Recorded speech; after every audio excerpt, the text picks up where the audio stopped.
Третье. Слышал ли ты книгу Бухари «Хальк аф-аль-Ибад»? Да, слышал. Признаешь ли ты эту книгу? Ну да, это книга, которую он написал.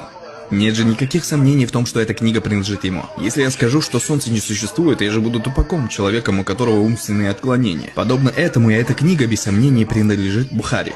Смотри, он говорит в своей книге. Сказал Мухаммад ибн Юсуф. Смотрите, хорошо поразмыслите над этими словами. Имам Бухари говорит, что Мухаммад ибн Юсуф сказал. Тот, кто сказал, что Аллах не над своим троном, тот кафир. Тот, кто сказал, что Аллах не над своим троном, тот неверующий. Это имам Бухари так сказал? Так и есть, это книга, которую написал имам Бухари, 55-й аср. И дальше он продолжает. Тот, кто скажет, что Аллах не разговаривал с Мусой, тот тоже кафир.